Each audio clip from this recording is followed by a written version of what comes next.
नमस्कार, श्री स्वामी समर्थ. स्वागत आहे तुमचे सगळ्यांचे माझ्या या यूट्यूब चॅनेलमध्ये. चला तर मग आजच्या नवीन व्हिडिओला सुरुवात करूया. बघा ताईंनो, व्यंकटेश स्तोत्र आपण आपल्या सेवेमध्ये कसं पठण करायचं, कुठले नियम आहेत ज्याचं पालन करायचं आहे, तेच आपण आजच्या व्हिडिओमध्ये पाहणार आहोत.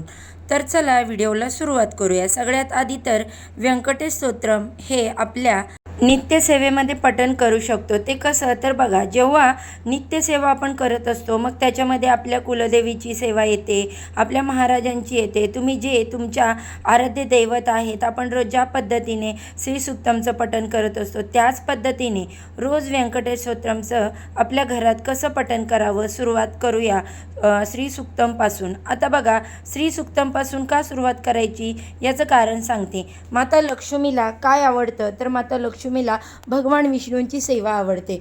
विष्णू पुराणामध्ये असा उल्लेख केला आहे की लक्ष्मी दिवसातून 7 वेळा तुमच्या घरामध्ये येते आणि 7 वेळा ती तुमच्याकडे येते. कधी कधी काही घरातील अडचणी, काही घरातील कारणामुळे ती आपल्या घरात टिकत नाही, ती निघून जाते. ते कुठले कारण आहे ते आपण नंतर बघूयाच, पण आज आपण सेवा कशी करायची ना ते बघूया. सगळ्यात आधी सकाळी देवपूजा 10च्या आत असावी.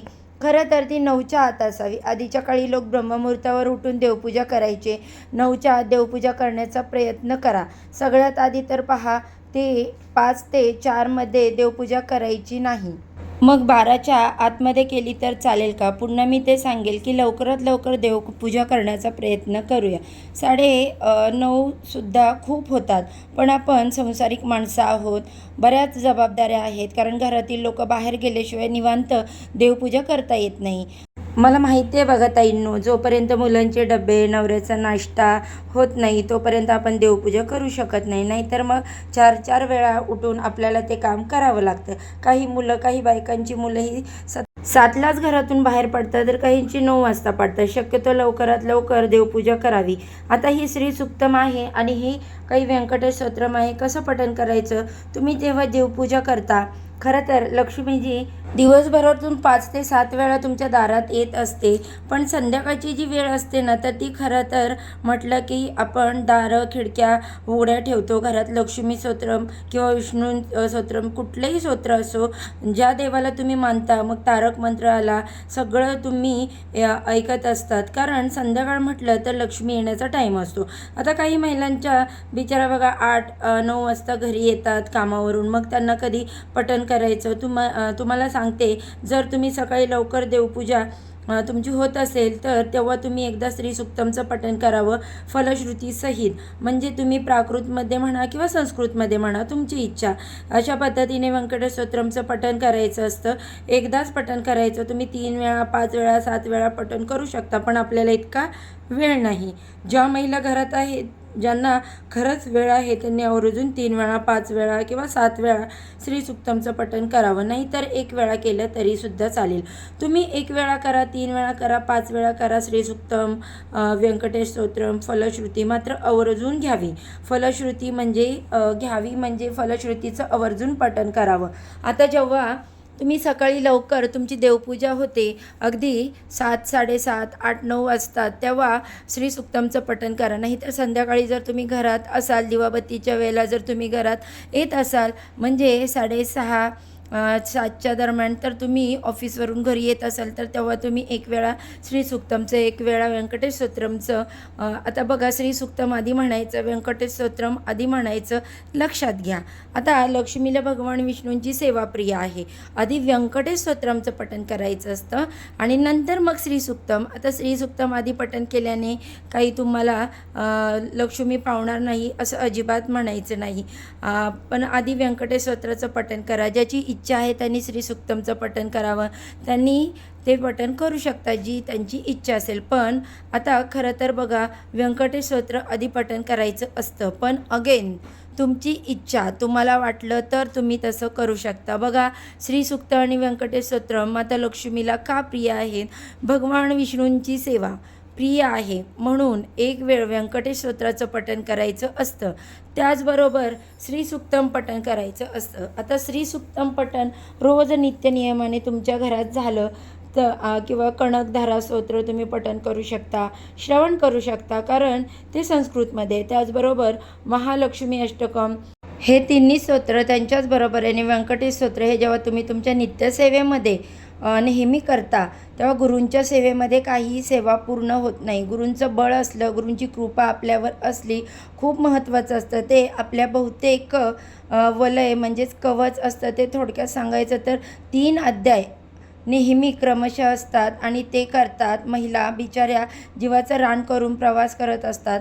ताई आम्ही बाहेर आहोत तरीही, म्हणजेच केंद्रात जेव्हाही आम्ही जातो, केंद्रात मठात, मला खूप छान वाटतं की मुली बघा मोबाईल काढतात आणि स्वामीचरित्र सारामृत पाठ करत असतात किंवा ग्रंथ घेऊन जातात, तिथे पठण करत असतात. अगदी मठातसुद्धा, मोठ्या मोठ्या मठात जेव्हा जायचा योग येतो तेव्हा पाहतो, छान वाटतं की हे काहीतरी स्क्रोल करण्यापेक्षा मोबाईलवर तुम्ही स्वामीचरित्र सारामृताचे पठण करताय ना, आनंद आहे. जेव्हा तुम्ही या सगळ्या गोष्टी करत असतात आणि लक्ष्मी स्थिर असावी, खूप चंचल आहे. जेवढं मन चंचल आहे ना, आपलं ऐकता ऐकता कितीतरी ठिकाणी फिरून आलं तेवढीच लक्ष्मी चंचल आहे. तर ह्या चंचल लक्ष्मीने आपल्या घरात स्थिर राहावं, हे करून तुम्ही खूप श्रीमंत व्हाल, गडगंज पैसा मिळेल. मला अजिबात असं म्हणायचं नाही आहे, पण हो, तुमच्या लक्ष्मी जी आहे, काही लक्ष्मी तिच्यात सातत्य राहील, ती स्थिर राहील. जेव्हा ही स्थिर होते तेव्हा ती अधिक असते, ती अधिक प्रमाणात वाढत राहते. माता लक्ष्मी ही 8 प्रकारची आहे. प्रत्येक लक्ष्मीची आपल्यावर कृपा असावी, प्रत्येक लक्ष्मीने आपल्या घरात वास करावा. समाधान लक्ष्मीसुद्धा आहे. बऱ्याच महिला आहेत ज्या खूप समाधानी आहेत, आयुष्यात जेवढं आहे तेवढंच समाधानी आहेत. देवाचे आभार मानत असतात की देवा मला तू एवढं दिलेस, आणि आपल्या मनात असतात की आपल्याकडे जे नाही त्याचा फार आपण विचार करत असतो. जे आहे त्याबद्दल कधीच कृतज्ञता व्यक्त करत नाही. लक्ष्मी म्हणजे भक्कम पैसा. आणि बघा आजकाल पैशावाल्यांकडे आपण आयुष्यातलं खूप जास्त प्रॉब्लेम आहेत. जेव्हा त्यांचे प्रॉब्लेम ऐकतो तेव्हा परमेश्वराचे आभार. परमेश्वरा, अशी वेळ तरी तू आमच्यावरती, माझ्यावरती आणू नको. म्हणून मी नेहमी आपल्याला, बघा आपलं दुःख मोठं वाटत असतं, पण जेव्हा दुसऱ्याचं ऐकतो ना, त्याच्याकडे गडगंज पैसा आहे, तरी त्यांचं दुःख काय वाटतं की नाही, माझ्याकडे कमी पैसा आहे, पण ही सुखात शांतता आहे आणि ती शांतता लाभावी, सुख आपल्याला लाभावं, समाधान लाभावं म्हणून घरात श्री सुक्तम व्यंकटेश स्तोत्राचं पठण करावं. आता बऱ्याच महिला, मला माहीत आहेत 90% महिला रोज नित्य सेवेमध्ये व्यंकटेश स्तोत्र आणि उत्तम घेतातच. त्यांना किती छान वाटतं, किती सुंदर सेवा त्यांच्याकडून घडते आणि नक्कीच त्यांच्या ज्या काही आर्थिक अडचणी आहेत ना, तर त्या कमी होतात. अनुभव घेऊन बघा. आता लवकरात लवकर अधिक मास लागणार आहे आणि अधिक मासामध्ये अधिक असं जेवढं जास्त कराल तेवढं जास्त पटीने तुम्हाला फळ मिळणार आहे. सेवेचा बँक बॅलन्स वाढवायचा आहे आणि खरं तर त्याच कारणामुळे तुम्हाला मी आज हा व्हिडिओ मध्ये हे सगळं काही सांगत आहे. व्यंकटेश स्तोत्रम संस्कृतमध्ये आहे, तुम्ही प्राकृतमध्ये पठण करू शकता. रोज जर तुम्ही एकदाच पठण करणार असाल, कारण ते मोठं आहे, 108 ओव्यांचं आहे, संस्कृतमधलं 15 किंवा 16 ओव्यांचं आहे. पण मी तुम्हाला का सांगते, कारण जेव्हा तुम्ही संस्कृतमधलं पठण कराल, तुम्ही प्राकृतमध्ये पण पठण करू शकता, पण त्याला अवघी खूप जास्त काळ लागेल. आणि हे तुम्हाला मी सांगते, रोज जेव्हा तुम्ही वाचाल, कारण व्यंकटेशो वासुदेवा प्रद्युम भमित विक्रम संघर्षणम अनिरुद्ध शेषपतिरेव हे संस्कृतमध्ये आहे. आणि काय होतं, मराठीत वाचणारं आपण एखादा शब्द चुकलो आणि रोज जर तुम्ही हे 15 दिवस वाचलं तर बऱ्यापैकी व्यंकटेश स्तोत्र तुमचं पाठ होईल आणि नंतर ज्या काही सेवा सांगणार आहे ना, त्याला तुम्हाला जड जाणार नाही. म्हणून पाठांतर, म्हणून तरी तुम्ही सुरुवात करा आणि काय अनुभव येतो बघा. तर या सेवेचा खूप सुंदर अनुभव आलेले आहेत.